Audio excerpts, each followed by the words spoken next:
제외 공간에는 한국인으로 보이는 사람이 술에 취해 길에서 자고 있다는 현진의 전화가 심심치 않게 걸려옵니다. 현장에 가보면 이미 소지품을 몽땅 잃어버린 것은 물론이고 심지어 부상 상태로 발견되기도 하지만 정작 당사자는 대부분 전날의 상황을 기억하지 못하는 경우가 많죠.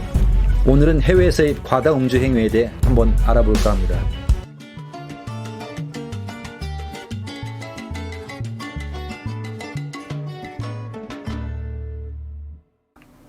안녕하세요. 꼰술장입니다.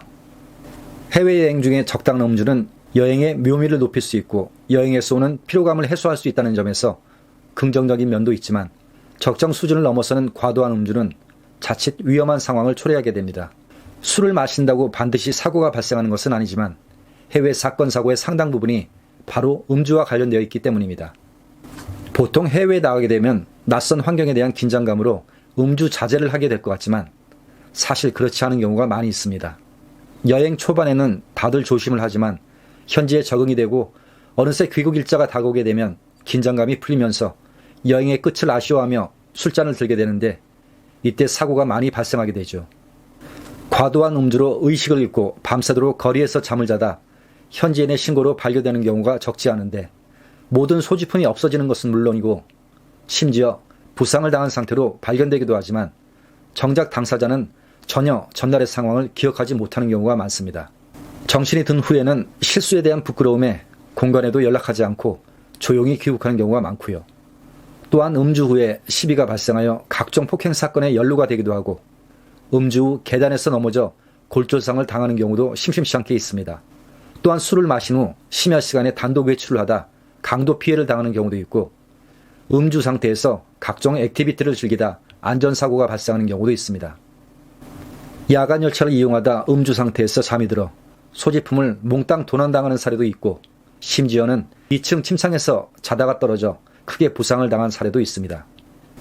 음주로 인한 도난이나 분실 피해는 해당 여행객이 의식을 잃은 상태에서 발생하기 때문에 더 큰 피해를 입게 되며 더욱이 금전적인 피해를 넘어 신체적인 피해까지 발생할 가능성이 높기 때문에 해외에서의 과도한 음주 행위는 조심을 해야 합니다.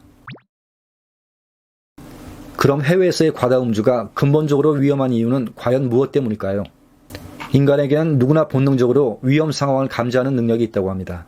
예를 들어 어떠한 일을 시작하기 전에 본능적으로 그 일이 위험한지 아닌지를 느끼게 되는데 그러한 느낌을 인지하게 되면 행동을 진행하지 않거나 아니면 좀 더 긴장감을 가지고 그 행동을 하게 되지만 만약 과도한 음주를 한 상태라면 본능적인 위험 감지 능력이 작동하지 않아 더 이상 위험 상황을 느끼지 못하는 상황이 오게 되는 것입니다. 다시 말해 자신의 행동에 브레이크를 걸 수 있는 과정이 생략되기 때문에 결국 위험한 상황을 초래할 가능성이 더욱 높아지는 것이죠. 음주로 각종 피해를 당한 여행객들을 만나보면 의외로 평소 자신의 주량보다 훨씬 적게 마셨는데도 이상하게 더욱 빨리 취한 것 같다라는 말을 자주 듣게 됩니다.